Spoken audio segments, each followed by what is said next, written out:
again child of God, there is war that you must fight whether you like it or not. Maybe uache kuwa mtu wa imani, lakini wewe kwa sababu ni mtu wa imani na uko katika dunia hii, kuna vita ambazo lazima uzipigane. Kwa nini? Ni kwa sababu dunia hii iko na mambo mingi, iko na arguments nyingi, iko na wisdom, a lot of wisdom ambayo huwa ina act kinyume ama inatupatia hekima ambayo ni kinyume na neno la Bwana. Bwana asifiwe. Na sasa ndio wewe usimame ukiwa mtu wa imani, usimame kulingana na neno la Bwana, usimame kulingana na vile Mungu anasema kukuhusu. Hiyo ni vita utaipigana mpaka Yesu arudi. You better be prepared. Praise God. Because that is the way we win. So akasema ya kwamba kuna vita ambayo lazima tuipigane, lakini vita hii hatuipigani kama watu wa dunia. Na pia kuna silaha ambazo tumepewa. We have got weapons. And we don't fight with the weapons of the world. Unajua weapons za dunia. Kuna weapons za dunia kama revenge. Bwana asifiwe. So mtu akikukosea na wewe unaenda unajitayarisha vizuri.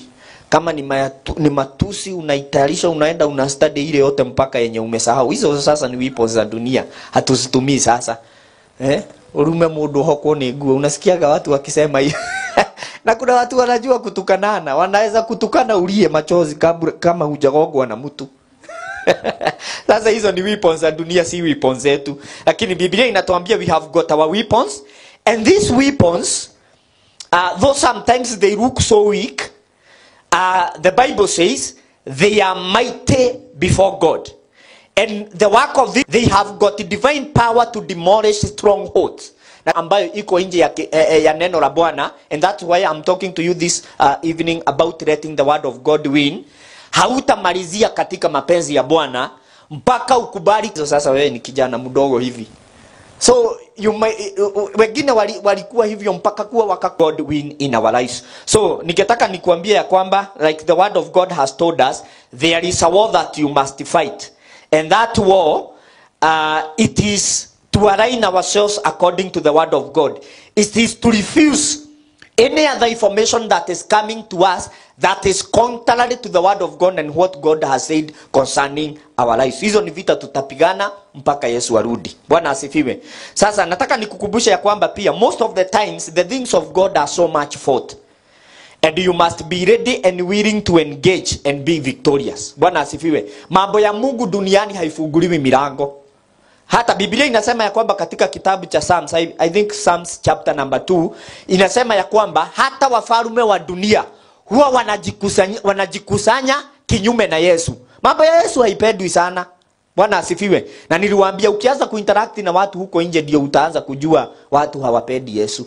Unajua mimi wakati mwingine hata nilikuwa nakaa hivi naona ni kama watu wamehubiriwa sana. Ni kama sasa tunaweza acha kuhubiri, sasa watu ni kama wameshika neno. Ukianza kuinteract na watu huku dunia ndio unajua bado. Bwana asifiwe. Hili neno la Bwana lazima litahubiriwa mpaka wakati Yesu atakaporudi. If we stop preaching, people will go wayward. Bwana asifiwe. So mambo ya Mungu haipendwi. Unaona mambo ya imani haipendwi. Number one, sometimes kwa sababu inakaa kama upuzi. Na especially kwa watu wakipata pesa, wakipata masomo, wanaanza kudharau mambo ya imani. Na ndio sababu ikasema ya kwamba our weapons are not of this world, but they have got divine power before God. Na ikasema ya kwamba you know some of the weapons we use, unajua ni weapon kama maombi. Imagine kitu kama maombi, unajua inaweza kaa so fake kwa sababu maombi unajua ni kufuga macho hivi.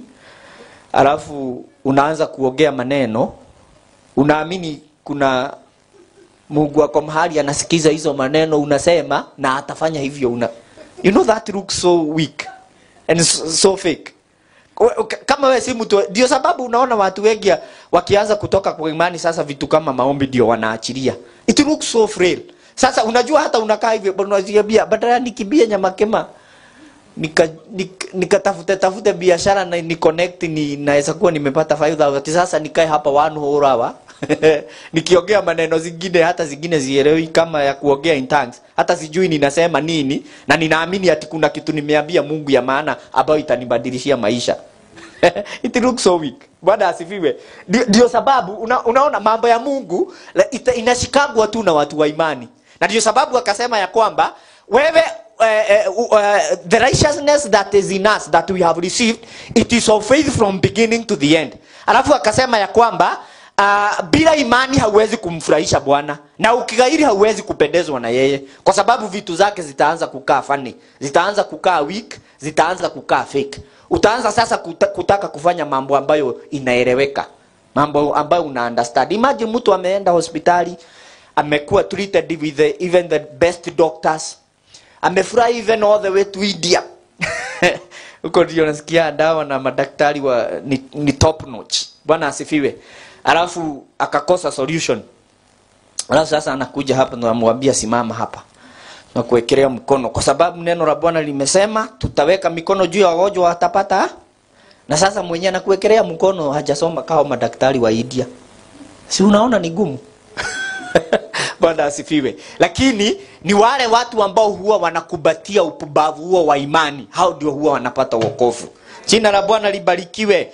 Ndio sababu Biblia inasema ya kwamba if the princes of this world knew or understood the wisdom of God, they wouldn't have crucified the Lord of glory. Bwana asifiwe. Lakini hiyo jambo ilikaa very fake. Ilikaa very, unajua ati sasa Yesu amekuja hapa ni katoto kadogo kanalia hapo. Unajua Yesu venye alizaliwa alilia tu kama watoto wa kawaida. Alafu mnaambiwa kwamba unaona wokovu yote ya dunia hii, hata Israeli ndio sababu hawakumuelewa, hawakumtaka. Ati sasa sisi tumekuwa tumefinyiriwa. Unajua Israeli walikuwa wamefinyiriwa na farume nyingi ambazo zilikuwa zimekuja. They were so oppressed and they were so much waiting kwa ile time ambao watakuwa free, wawe taifa huru. Alafu sasa mnaambiwa unaona huo mfarume mmekuwa mkigoja, ndiye huyu. Ni huyu analia hapa. Ati sasa huyu ndiye amebeba wokovu wote wa dunia hii. Ati sasa kuanzia dakika hii yote ambaye ataamini huyu, hapo ndipo wokovu itatoka. Na hakuna wokovu mahali pengine, ni hapo. Unaona watu wenye wamesoma kama Pharisees na scribes wanarudi nyuma wanaambia hai nikekeu hauwezi elewa. Bwana asifiwe. So you must be a man of faith. Sasa before we look at a few things, can you also see Romans 12 verse 1 and 2? Romans 12 verse 1 and 2. Biblia inasema ya kwamba tupatie King James version ama NIV.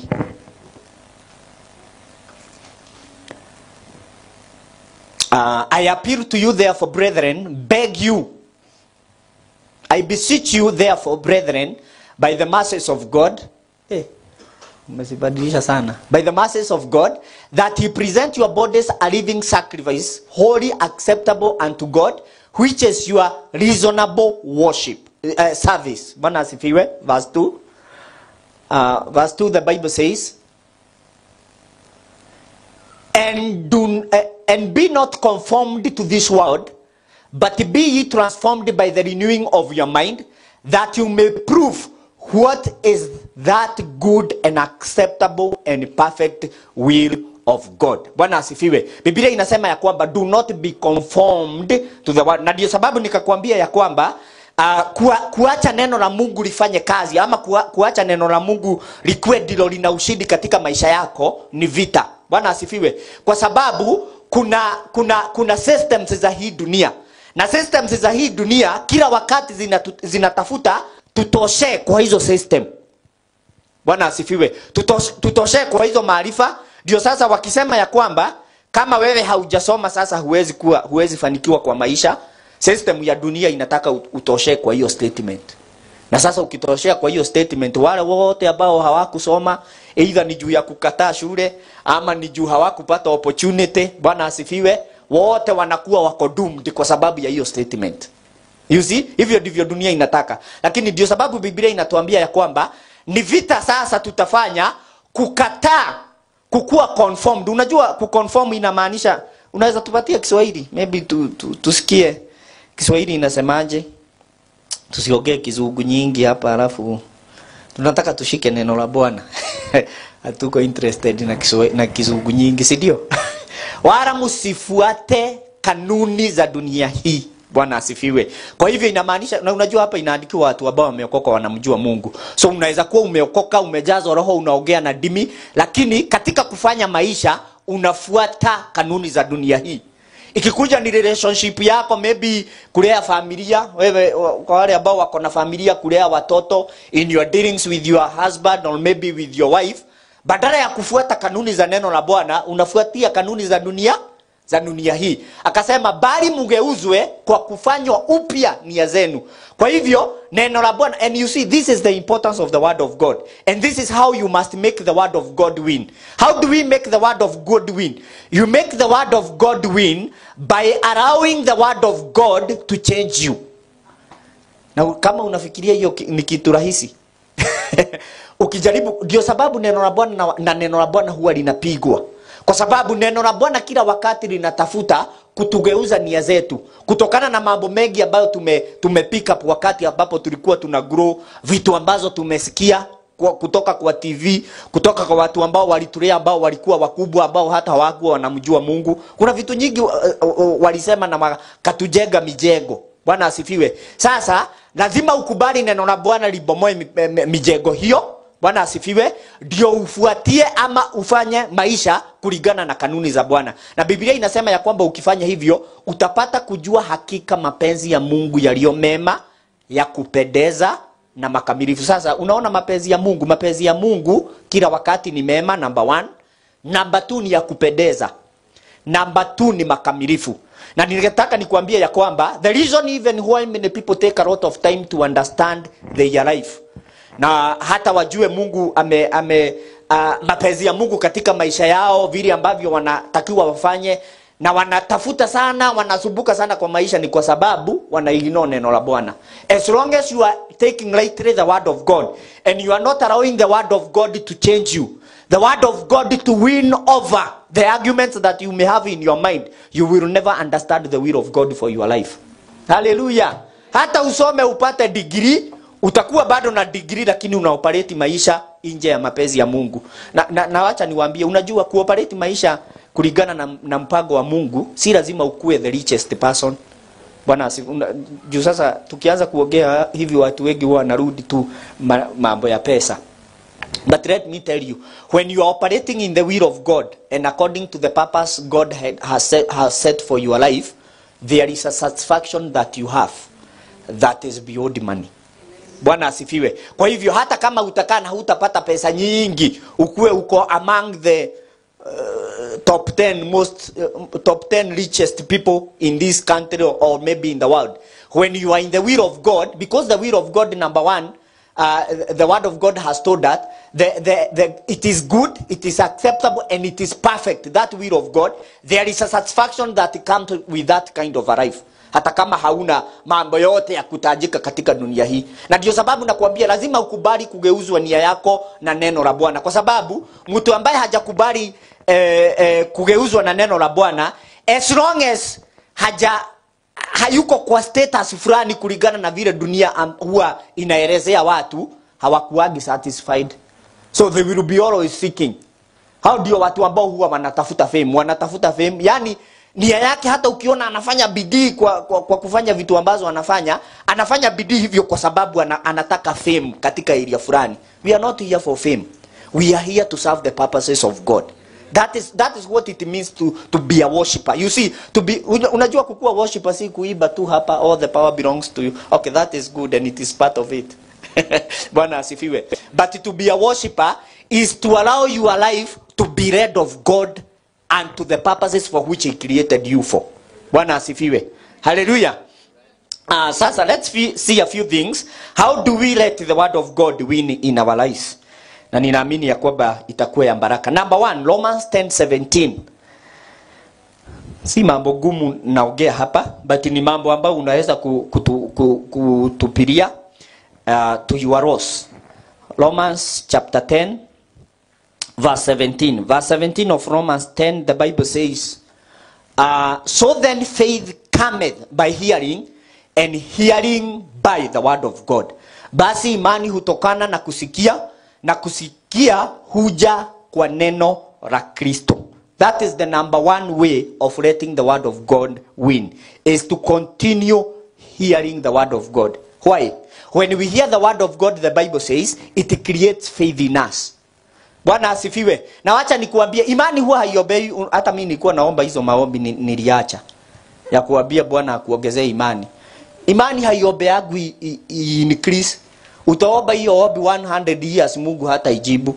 Kwa nini? Kwa sababu ameshasema kwa neno lake vile imani huja. Haikujagi kwa sababu ya kuomba. Imani huja kwa kusikia neno. Hallelujah. So as long as you are there, you have no business with the word. Even if you pray 50 years for faith, you will have no faith. After 50 years of prayer, you will be faithless. Bwana asifiwe. Na unajua ya kwamba imani ndio nguvu yetu. Imani ndio nguvu yetu. Na kwa nini imani ndio nguvu yetu? Kwa sababu you know when you gain faith, it changes your behavior. Hallelujah. Unaona sasa shida ya dunia ni ama shida ya dunia ama shida ya vitu kama kacha na dunia huwa inatafuta kufunza watu tabia mzuri. Na sasa hiyo ni ngumu sana. Bwana asifiwe. Kwa sababu binadamu kama hajakuwa transformed na hajawezeshwa na roho wa Mungu, hawezi kuwa na tabia mzuri. Atakuwa na tabia mzuri 1 week. Hii wiki nyingine atafanya mambo ya ajabu mpaka utashindwa kama ni yeye. Bwana asifiwe. What makes us change behavior and that power is driven from the inside by a man who has taken in the word of God until he has built up faith. That is how you win. Bwana asifiwe. So, if at all you are going to make the word of God win in your life, you must keep on hearing. Hallelujah. Ndipo sasa lazima ukuje hapa Wednesday, tukuweke neno ingine. You are not wasting time. You are not wasting time and you are not taking in too much. Hallelujah. Lazima ukue na neno, ulisikie neno la Bwana, ukae ukisikia neno la Bwana, hata ukisahau unaenda unasikiza tena, una download kwa simu. Siku hizi at least tuko kwa miaka ambao watu wengi wako na smartphone. Sijui umejaza nini kwa smartphone. Bwana asifiwe. Wengine wameweka hapo movie nyingi za 5 hours. Toa zingine alafu uweke mahubiri. Haleluya. Usikie kwa sababu hakuna vile ambavyo utakuwa na imani ambayo ni thabiti kama neno la Bwana litakuwa ndilo lina shida katika maisha yako kama haujalichukua kwa wingi. The Bible says let the word of God dwell in you richly. Hiyo kumaanisha ya kwamba lichukue neno la Bwana. Neno la Bwana unajua haliwezi kudhuru. It is the only thing that is when it is too much, it is not poisonous. Si mzungu husema ya kwamba kila kitu ikikuwa nyingi sana tena ni poisonous. Neno la Mungu, it is never poisonous. Take it in. Hallelujah. Continue. Because the much of the word of God you allow into your heart, the stronger your faith becomes. Bwana asifiwe. Na sasa hapo ndipo unaanzaga kuona kuna mauoga zingine zinaanza kuondoka. Kuna kitu ingine ulikuwa unashida kukibiria hapa kuombewa, sasa unaona unaweza ihado. Bwana asifiwe. And when we speak like this, we are witnesses of these things. Kwa sababu tumetembea safari hii ya imani na kuna vitu tumeona ya kwamba unajua Mungu akisema kitu anasemaga na ananyamaza. Na unajua tulifunzwa hapa na wasini ya Pastor Samantha Time akasema ya kwamba katika kuelewa ama kutembelea sauti ya Mungu, Mungu hata kupatia instruction nyingine kabla haujaelewa ya kwanza. Lazima ushike ya kwanza sasa ndio upige hatua. Bwana asifiwe. Kwa hivyo continue taking in the word of God. That is how you let the word of God win. Kwa sababu kama ndani yako kumejazwa mitazamo ya dunia hii, umejazwa mshene yenye mmeshida mkiongea the whole week. Bwana asifiwe. Umejazwa mastori zenye mlikuwa mnaongea mkikunywa supu mahali wazee. Bwana asifiwe. Unajua wakati una interact na watu ambao hawamjui Mungu na mko kwa joint fulani, sometimes unajipata hakuna percentage kadogo sana ya mambo ya Mungu. So mtaongea mambo nyingi. Bwana asifiwe. Na hawa watu ambao hawajaokoka wako na mitazamo tofauti kuhusu mambo tofauti ya maisha. Wako na mitazamo tofauti kuhusu wanawake. Ukisikia vile mtu hajaokoka anaongea kuhusu wanawake, anawadharalisha ni kama ni vitu duni, hawafai. Na sasa ukirudi kwa neno haisemi hivyo. Sasa kama hivyo ndio umejaza ndani, there is no way the word of God the word of God is going to win in your life. Sasa utakuwa mtu ameokoka lakini tukikufuatia kwa karibu tuendanishe na wewe, tunaona ya kwamba hauna neno, maisha yako haifanyi kulingana na neno la Bwana. Bwana asifiwe. So faith comes by hearing, and hearing not any other thing, the word of God. And when you hear the word of God, faith is built in you, and it is by the virtue of that faith that you are able to change behavior. Now, si kwa sababu unafanya bidii. Bwana asifiwe. You know, when you take in the word of God, a lot of the word of God in you inaanzaga kufanya kazi kama spell. Si mnajua spell? Yani ni kitu ambayo inakusukuma. Haleluya. Sasa kama wewe ulikuwa mtu wa hasira, hata wewe mwenyewe unajishangaa. Na unajiambia na nimebadilika. Bwana asifiwe. Hata mimi najipimanga kwa vitu fulani ambazo ninajuaga ni area yangu ya weakness. Na mpaka namwambia, napigia Mungu saluti. Nasema, Mungu, kwa kweli neno lako ni la kweli. Kwa sababu vitu zingine ulikuwa unazifanya kwa urahisi na hazipendezi Mungu. Bwana asifiwe. Saa hii hata zikiwekwa mbele yako hivi, unaona hauna interest. Na si ati si mzuri, ni vitu tamu tamu, lakini nje ya mapenzi ya Mungu, lakini hauna interest. Mpaka unajishangaa, ni mimi. Niwe na hauna kasoro. You are whole and you are healthy. But hauna haja nazo. Kwa nini? Neno la Bwana limekolea ndani yako, umelisikia, ukalisikia tena, you continued putting in. Bwana asifiwe. Ukaendelea ukiongezea. Niliwaambia hapa kuna supervisor alikuja akatufunza mahali alikuwa anafanya kazi kwa hoteli. Walikuwa wanabadilisha management, na unajua wengine tulikuwa tumeajiriwa hapo kwa hoteli na hatujasomea hiyo kazi. So wakaleta professionals kadhaa. Alafu akasema ya kwamba tunataka kubadilisha hii system. Na kwa sababu sasa hatutaki kufuta watu kazi, kuna kitu inaitwa replacement theory ama replacement strategy. Bwana asifiwe. Akasema ya kwamba unaona, ukiwa na maji chafu kwa kikombe, unaweza mwaga hiyo maji, uoshe hiyo kikombe, uweke maji safi. Or alternatively, this is another thing, ndio usilete so much heart maybe kwa kubadilika huko, you can continue putting in clean water in that water. Unajua ukiweka maji safi, weka maji safi kwa muda, finally utabaki na maji safi hapo. That is it for the word of God. Continue taking it in. You are not wasting time. Bwana asifiwe. You are building yourself. You are building yourself. Finally unajua neno lingine hata ulisikia, wakati mwingine utajipata uko kwa hali, na sasa unajua Mungu hata kuletea neno ambalo haujasikia, neno ambalo maybe kusikia, maybe ulisoma mahali, lakini hali zingine zinakujaga, lakini kuna neno tulisikia kitambo ama tulikuwa tumelisoma kitambo, wewe haukujua, but it got deposited in your spirit. Na sasa wakati ambapo unajipata katika hali linahitaji neno hilo, Roho wa Mungu kwa sababu anaishi ndani yako, he tears you up. Bwana asifiwe. And you come out with a solution. Glory to God in the highest. Romans 10:10, the second thing about letting the word of God win in our lives. Romans 10:10, inakaa leo tutasoma Romans sana. Bwana asifiwe. Romans 10:10, the Bible says, for with the heart man believeth unto righteousness, and with the mouth confession is made unto salvation. This is all about speaking. Bwana asifiwe. So kindly note this, that the word of God will not win in your life in silence. Neno la Bwana halitashinda katika maisha yako katika unyamavu. Ni lazima uongee neno la Bwana. Bwana asifiwe. After umesikia, after umeliweka kwa moyo, lazima sasa ikue ndio maongeo yako. This is how we make the word of God win in our lives. So unajua hapa inatupatia formula ya kuokoka. Na vile ambavyo tuliokoka, kwa sababu unajua kuokoka ni jambo la kiimani. Vile ambavyo tuliokoka tukakuwa sisi watu wa imani, success nyingine yoyote ambayo tutakuwa nayo katika maisha ya imani, kitu chochote ambacho Mungu atatupatia kwa sababu sisi ni wana wa imani, itatumia formula hiyo ambayo tulitumia kuokoka. Na tuliokokaje? Tuliamini kwa moyo, alafu tukakiri kwa mdomo. And with that simple thing, that simple strategy there, you shifted your life from eternal damnation to eternal life if Jesus Christ comes back today. Unajua hivyo. Bwana asifiwe. Vile ambavyo ulisimama hivi ukasema, ukakubali kwa moyo wako kwa sababu ulisikia injili, ukakuwa convinced na Roho Mtakatifu akafanya ndani kazi yako, ukakuwa convinced.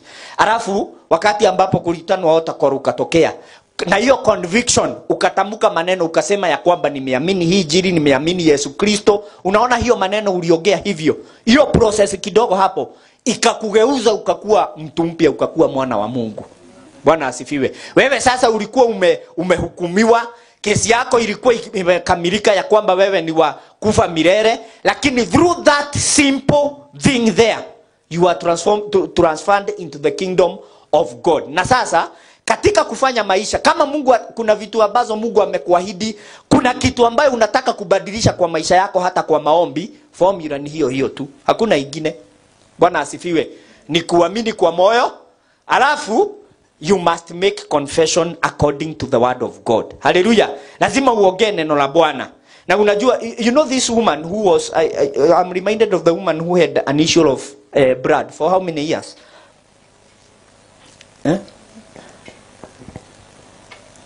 That woman that story in the Gospels, that woman had an issue of blood for a long time, 12 years. Bwana asifiwe. Na Biblia inasema ya kwamba, unaona, wakati ambapo alikuwa anafinyana, anataka kujitengenezea njia afikie Yesu, usifikirie ya kwamba hakukuwa na madauti ndani yake, kwa sababu number one, unaona hii kitu alikuwa anafanya, hakuwa na blueprint. Ndio sababu sasa tunaambiwa imani ni personal. Unaona, ukisikia neno la Bwana, ukalie neno la Bwana, kuna vitu zingine hata Mungu ataanza kukuongoza ndani yake ambazo haujaona na mtu mwingine. Because this woman hakuwa amesikia mtu mwingine ameguza pindo la Yesu akapona.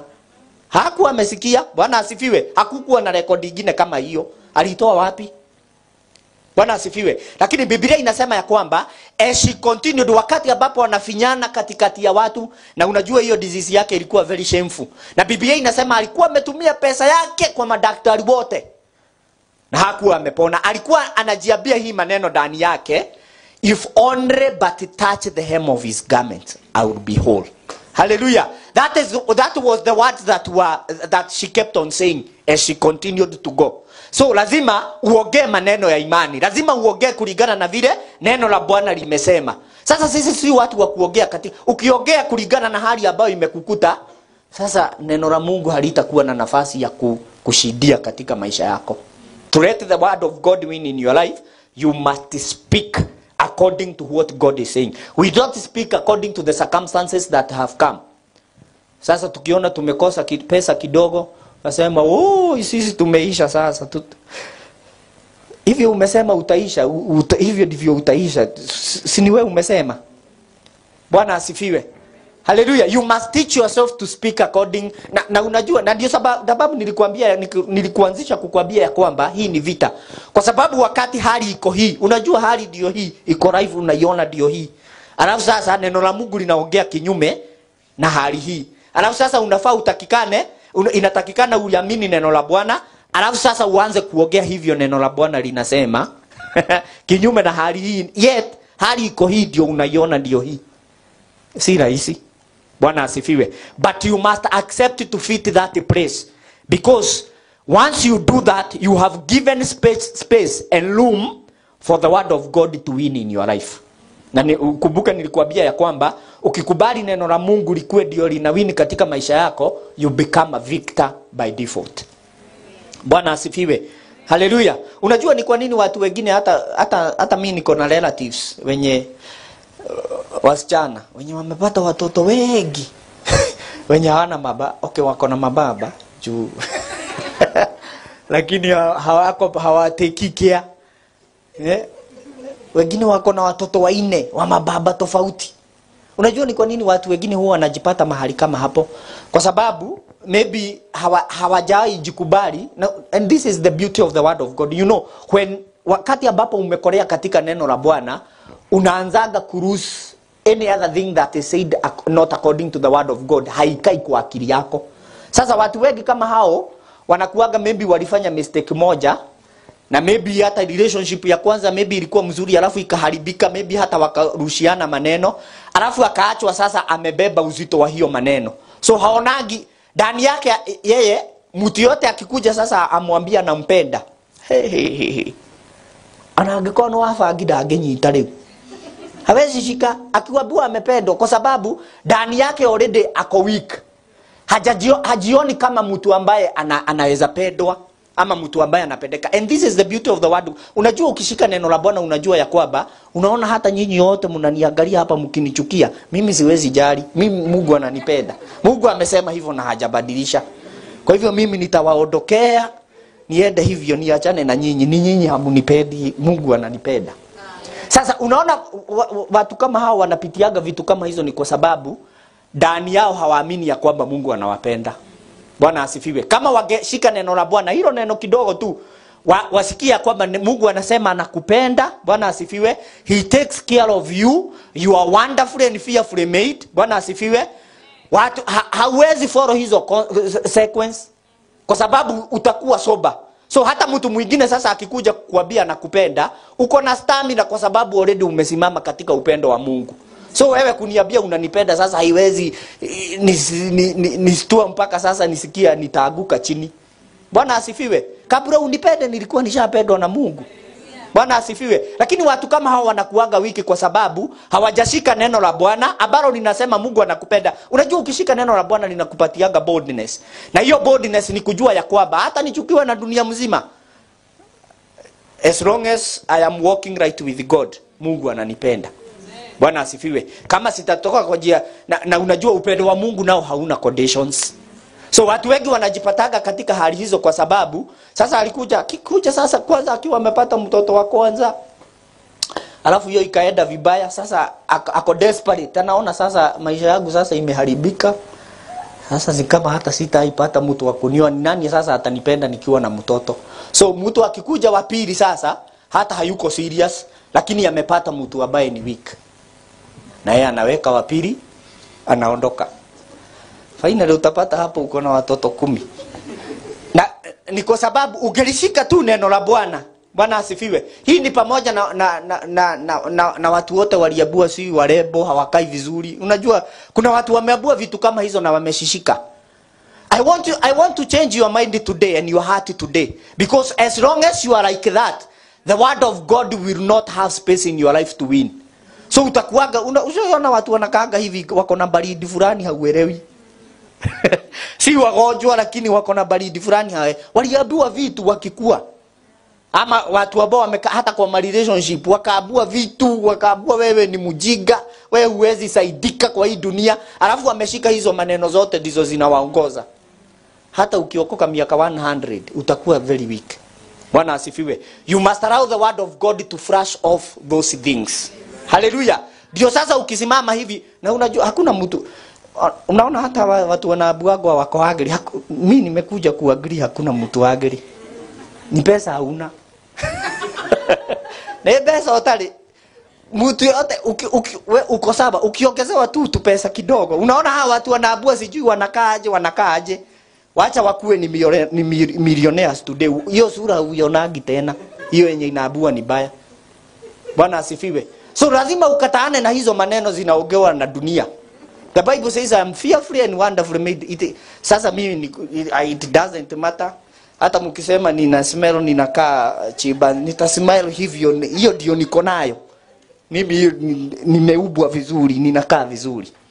If you don't have the word of God to build you courage like that, you will be weak. Watu watakuwa sasa hata ukienda kuapproach hata opportunities uko na uoga ndani already. Bwana asifiwe. Na maybe hata uko qualified, maybe hata wewe ndio uko so much qualified kwa hao watu wote wamekusanyika hapo, lakini kuna vitu zina work na huko ndani zinakuambia vitu vile ambavyo uliambiwa. You must flush them out by the word of God.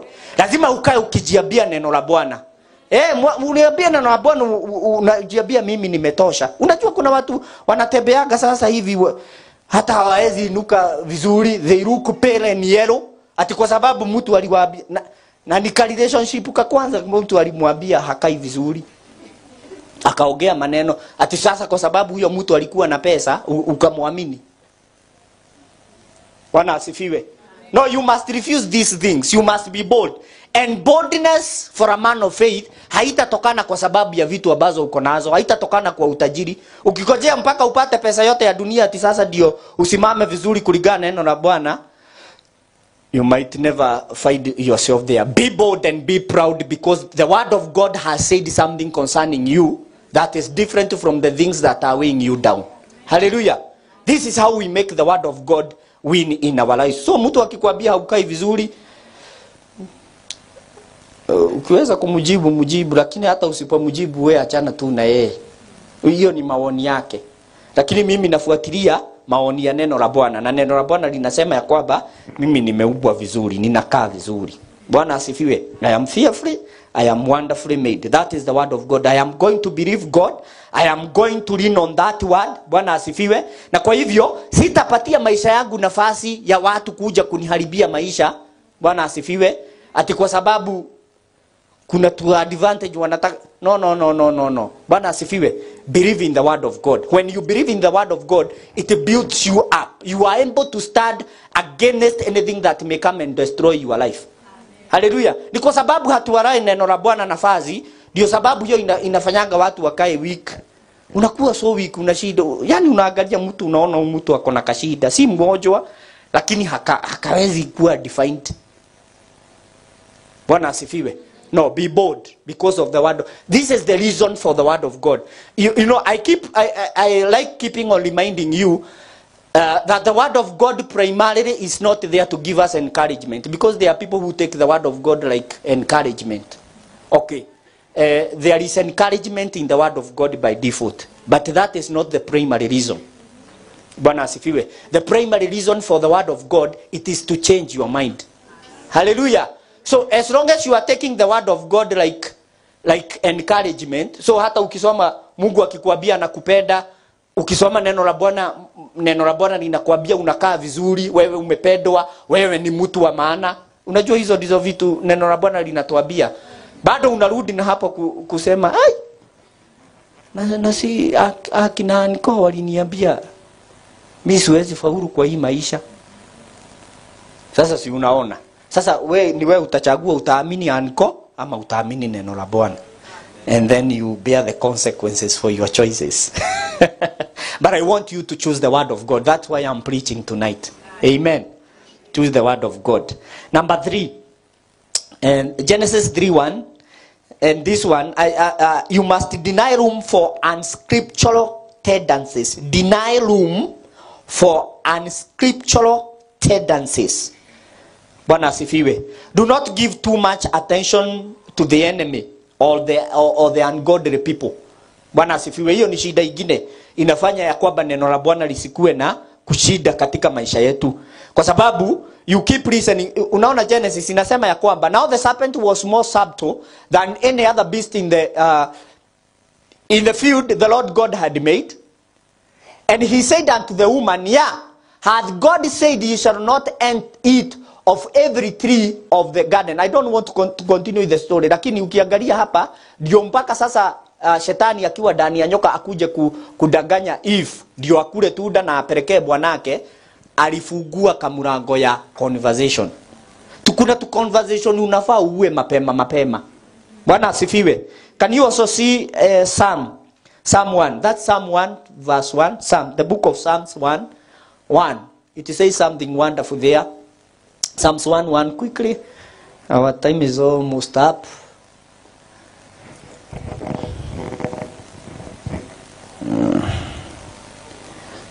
Psalms 1:1. Biblia inasema ya kwamba, this one we know, hata tumerecite sana hadi Sunday school.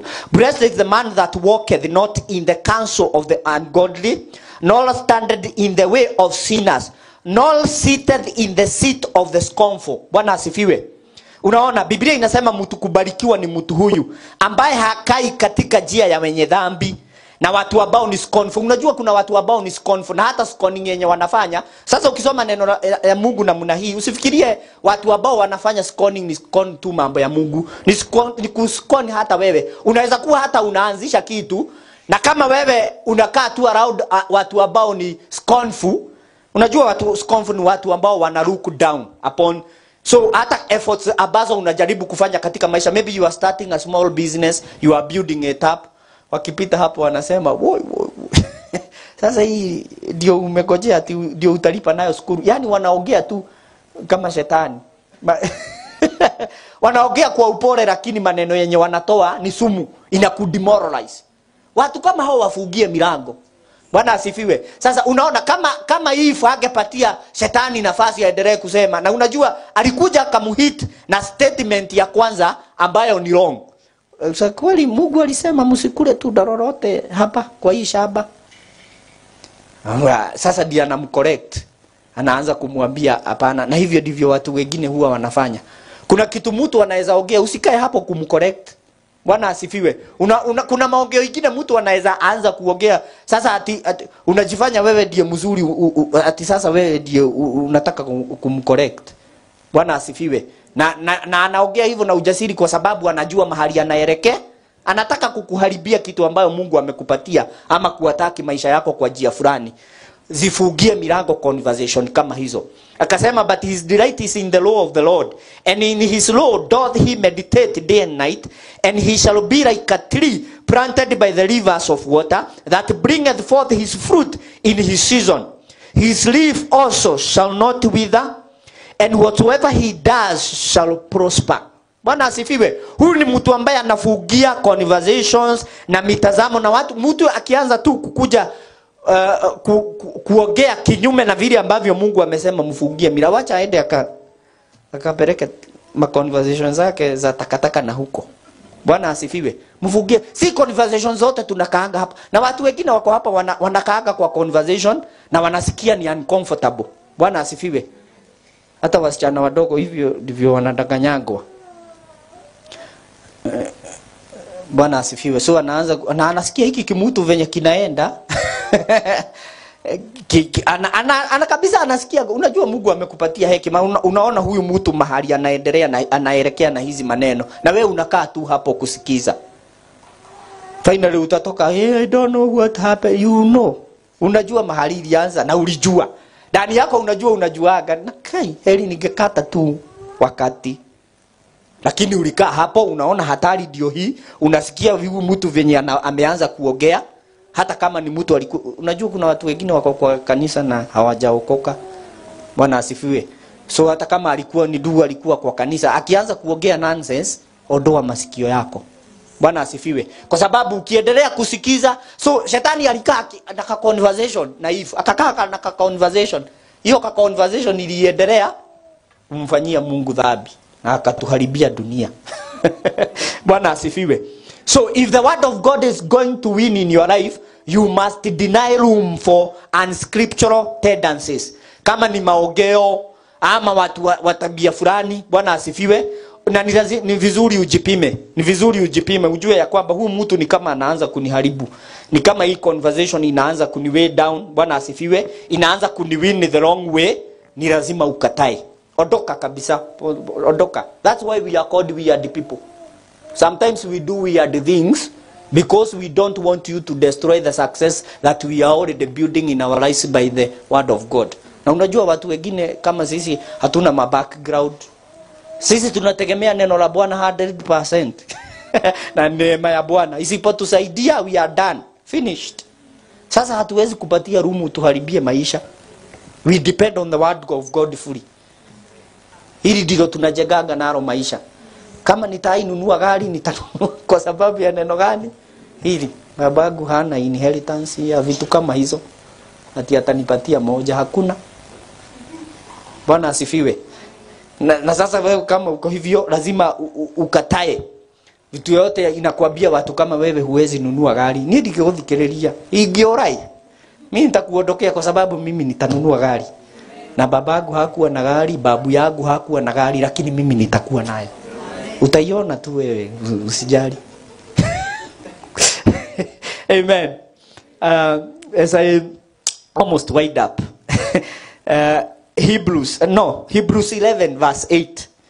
This is talking about obedience. Obedience is another way to let the word of God win in your life. There is no need of having a lot of word of God like we have said when we are starting. Yet you are not obedient to that word. Bwana asifiwe. Ni lazima ulitii neno la Bwana. Biblia inasema by faith Abraham, when he was called to go out into a place where he should after receive for inheritance, obeyed, and he went out not knowing whither he went. Bwana asifiwe. But the Bible says on the account of obedience it was accounted or credited to him as righteousness. Bwana asifiwe. So also in the book of James, the Bible says, let us not only be hearers of the word of God, let us also be doers of the word of God. You must seek to obey the word of God. Lazima ujitahidi kutii neno la Bwana, kwa sababu wakati ambapo unajitahidi kutii neno la Bwana, hivyo ndivyo ambavyo unafungulia neno la Bwana katika maisha yako sasa to win over. Bwana asifiwe. The Bible says if you are willing and obedient, I think that is the book of Isaiah 1 verse 19, you shall eat the good of the land. Unataka kukula mema ya dunia hii, ni lazima ulitii neno la Bwana. If you are willing and obedient, ye shall eat the good of the land. Bwana asifiwe. So pamoja na kukua neno nyingi ndani yako, can you seek to obey the word of God? Kwa sababu katika neno la Bwana kuna mambo ambayo ni ya kufanya. Kuna mambo lazima ni sisi tufanye. For example, the Bible says free fornication. Bwana asifiwe. So kama wewe unakuwa tempted, ama kuna majaribu kama hiyo imekuja karibu na wewe, unaona ukikaa hapo uiobe, utaomba, alafu ukimaliza kuomba utaanguka kwa hiyo dhambi hiyo ulikuwa unaombea, kwa sababu neno la Bwana limesema usiobe fornication. Unaweza ombea kudanganya, umwambie oi Mungu unisaidie, huu ulimu wangu, atakusaidia. Lakini dhambi kama hizo zingine ametuonyesha njia ya ni kuondoka. Mtu anaondokaga obagi kwa maeneo kama hiyo. Bwana asifiwe. Sasa wewe kama haulitii neno la Bwana, hiyo step ya na sometimes utakaa fani. Bwana asifiwe. Ukikuwa mtu wa imani lazima ukubali tu aibu tuingine tudogo. Unajua niliona hata wasichana wengine huko kwetu shago wanaogopa kuitwa watoto, kwa sababu unajua jioni unajua shago huko jioni ndio mnaendea maziwa, mnaenda sijui kuchukua vitu kadhaa, kujiandaa sasa juu ya jioni na kesho. So time hiyo ndio wasichana wako kwa barabara wanachokozwa. Sasa wengine sasa juu wanataka kuonyeshana wao ni wazima si watoto, wanaona wanachokozwa, they are being led the wrong way. Bwana asifiwe. Alafu wanakaa hapo kwa sababu unajua wanaume ushago wanafanyaga na wewe ni mtoto. Sasa juu hataki kuambiwa wao ni watoto, inabidi wafanye nini? Wasikize hizo maneno za upuzi wanaambiwa hapo. At the end of it all, they follow to temptation. Bwana asifiwe. Uitwe mtoto kwa sababu ya imani. Kama naitwa mtoto kwa sababu ya imani, hiyo persecution ni poa. Bwana asifiwe. It will save my life na bado inanipatia tick huko biguni. Shetani hanaga nguvu. Si tuliambiwa shetani hanaga nguvu. Anatumiaga tu vitu kama hii tudogo. Sasa unaona wewe unaibika, sitaki kuitwa mtoto. Ukae hapo usikize nonsense za mtu. Obey the word of God. Ikifika ni mahali pa kufree, usiobe free. Kibia kabisa. Bwana asifiwe. Waachane na wao wakisema mambo wanasema huko. Wewe save your life, because we want the word of God to win in your life. As I wind up, you must also be patient. You must also be patient with the word of God, kwa sababu God works with long term. Sijui kama mnajua hivyo. Mungu anafanyanga kazi na long term. Hallelujah. Mungu hataki tu akupatie vitu. Anataka akupatie vitu lakini bado ubuild ushirika wa karibu na yeye. Na kwa hivyo katika kubuild ushirika, sometimes utaomba kitu na kitakazike ya kwamba Mungu hajasikia. Bwana asifiwe. Sasa kupatia neno la Mungu kazi, njia ya kuwin katika maisha yako ni lazima, sometimes you have to be patient. Watu wengi katika Biblia walikosana na Mungu kwa sababu hawangegoja. They wouldn't wait. Only that was the only problem. Na sasa katika kutokuwa na uwezo wa kugoja, wakajipata ndani ya dhambi, wakajipata wamemuasi Mungu. Si unakumbuka wana wa Israeli? The reason why Musa wakati ambapo anakuja kutoka huko juu anapata ya kwamba wanaabudu akaf, si kwa sababu ya kitu kingine, walipatwa na wasiwasi, sasa hawawezi kugoja. Bwana asifiwe. Sometimes you need to wait upon God. Wakati ambapo umeomba, hata si kwamba Mungu hajasikia, lakini Mungu hataleta vitu zingine kwa maisha yako like immediately when you pray. But make sure you are standing on the right position. Wait upon him, he is faithful. Bwana asifiwe. As you wait upon God, na tunakuona ya kwamba umemngojea Bwana, you are giving way to the word of God to win in your life, and it will bring much glory to the name of the Lord and also to your life na kwa watu ambao wanakujua. Inamisha uso wako kwa dakika moja katika jina la Yesu Kristo. Ningeendelea lakini muda wetu umeisha. Mwambie Bwana, muombe Bwana kwa dakika moja katika jina la Yesu Kristo. Maybe umejiona mahali kwa mambo hayo ambayo tumetaja. Mwambie Bwana ya kwamba atakupatia neema in the name of Jesus to let the word of God win in your life katika jina la Yesu Kristo. Fungua kinywa chako wakati ambapo tunaomba. Mungu hutupatia neema na uwezo hata kwa mambo ambayo imeturemea katika jina la Yesu Kristo. Father, we give you glory, we honor your name. Mando rapoda budakaso robazika ya bahando robazopa. Rekato robasopa vanika ya bahando robakonta razoba. We love your word. We depend on your word, oh my Father. Our prosperity and our success is purely pegged on your word. And our Father, King of all glory, we ask you for grace tonight. Our Father, King of all glory, to let your word win in our lives. Katika jina la Yesu Kristo. We will not exit before our time in the name of Jesus. Katika promises zote ambazo umetuahidi, hatutaachilia neno lako na tujipate nje ya mapenzi yako. Lakini katika neema yako Bwana tutasimama na neno lako litakuwa na ushindi katika maisha yetu Bwana. Pokea sifa na shukrani. Tunaomba ya kwamba utatupatia ujasiri, utatupatia neema ya Bwana, neema kubwa ya kujenga maisha yetu katika mambo yote kupitia neno lako katika jina la Yesu Kristo. Wakati mwingine kutakuwa na dhihaka, wakati mwingine itaonekana ni kama hatujui kitu tunafanya, but as long as my Father what we are doing, we are being guided by your word. I pray that your grace will abound with us. Your word has never failed. Receive the glory and honor. Oh my God, we want to build our lives according to the standards of your word. Give us the grace, we pray, in the name of Jesus. Pokea sifa na shukrani. Hakuna Mungu aliye kama wewe katika jina la Yesu Kristo. Amen, amen, amen. Na harakisha hivyo kwa sababu ya muda wetu, lakini ningetaka kuomba na watu ambao kuna kitu ambayo wanaanza. Biblia inasema ya kwamba in the book of Zechariah, actually that is another thing.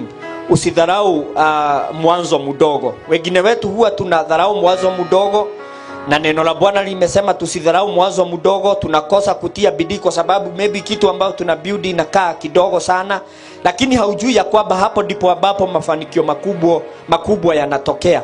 Naomba kama uko hapa kuna kitu ambao unaanza, maybe ni biashara, jambo lolote ambalo ndilo liko starting point na linakaa dogo, sometimes hata unaibika. Nataka uinue mikono yako, nataka nikukabidhi kwa Bwana. Neema ya Bwana iko na wewe katika kufanya neno la Bwana likuwe na ushindi katika maisha yetu. Sometimes you need to not to ignore or to look down upon the small beginning in the mighty name of Jesus. Baba, katika jina la Yesu Kristo ninakushukuru.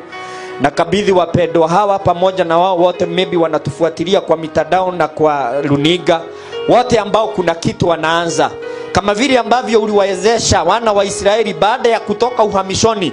Ilikuwa ya kwamba wanasikia wako wanyonge kwa sababu ya kujenga hekalu tena, lakini Mungu neno lako likakuja ukawaambia wasidharau mwanzo mdogo. Lakini wakati ambapo watapiga hatua ya kwanza na kuendelea kujenga hekalu, nguvu zako Mungu wa mbinguni zilikuwa zienende na wao. Naomba Mungu wa mbinguni utawabariki hawa, mwanzo wao mdogo utakuwa mkubwa na utafaa mafanikio makubwa katika jina la Yesu Kristo. Naomba ya kwamba utapatia ujasiri, utawapatia bidii katika kitu kidogo ambacho wanaanza, ya kwamba Mungu wa mbinguni watakuwa na ujasiri wa kujenga kwa sababu wanajua ya kwamba they have got your backup. In the mighty name of Jesus, we give you praise, we give you honor. Let great grace go with your people. In Jesus' mighty name we pray. Amen. Let's give a mighty clap for Jesus. Let's appreciate Jesus. I believe that God has spoken to you. Amen. Mungu akubariki. Naomba sasa tujiandae kujitolea sadaka zetu, ndio tumalize ibada yetu jioni ya leo katika jina la Yesu Kristo. Prepare to give your offerings every time we come to the house of God. Kama Mungu amekuwezesha baadhi ya vitu ambazo amekubariki nazo, ni vizuri kubariki kazi yake, kwa sababu sisi ndio wana wa huu ufalme na tunaujenga pia kwa mali ambayo Mungu ametupatia. If you are prepared, bring your offerings here. Jitolee sadaka yako hapa, na wengine ambao mko na sadaka kwa simu, you can use our numbers portrayed on the screens katika jina la Yesu Kristo. Amen. Give generously and joyfully. The Bible says the Lord loves a cheerful giver. Kupeana kwa Mungu si kupoteza, tunapoteza, tunamtumikia. And as we serve him with some of the things that he has given us, he continues to increase us. Amen. Amen. Tumejitolea. Bwana wabariki. Wacheni tuombe ndio tumalize. Ndio maybe tuachwe na mtu mwenye angetaka maombi, lakini ndio tufungue wengine. Our time is good na itakuwa ya baraka. Baba, katika jina la Yesu Kristo tunakuabudu, tunakushukuru. Asante kwa sababu ya kunena nasi neno lako ambalo ni kamilifu. Neno lako Biblia inasema ya kwamba hakuna wakati huwa linakuja bure. Na lakini Bwana huwa unaliamurisha ya kwamba litatimiza vile ambavyo ulikuwa umeamuru. Naomba neno hilo ambalo limepandwa katika mioyo ya watu wako jioni ya leo litatimiza mapenzi yako ndani ya maisha yao. Katika jina la Yesu Kristo, wabariki, wainue hata wote ambao Mungu wa mbinguni umewapatia uwezo, wamejitolea vitu vyao, wamebariki kazi ya Mungu na vitu ambazo umewapatia. Naomba ya kwamba utaendelea kuwainua, utaendelea kuwaongezea na kuwafanikisha katika mambo yao yote katika jina la Yesu Kristo. Tunaondoka hapa na neema yako na neno lako Mungu wa mbinguni likiwa ndani ya mioyo yetu na ujasiri mkubwa, kwa sababu sisi Mungu wa mbinguni tunajengwa na neno lako katika jina la Yesu Kristo. Bwana, tunaomba ya kwamba kutakuwa na amani katika manyumba zetu, katika biashara zetu. Tutaongozwa na neno lako na tutashinda dunia hii katika jina la Yesu Kristo tumeomba na kuamini. Amen. And now may the grace and the love of God, the fellowship of the Holy Spirit be with us now and forevermore.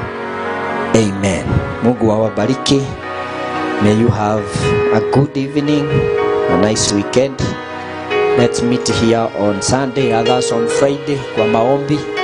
Na Sigos pia tusisahau seminar siku ya Sunday itakuwa ya baraka. Mungu awabariki. Mwende na neema ya Bwana.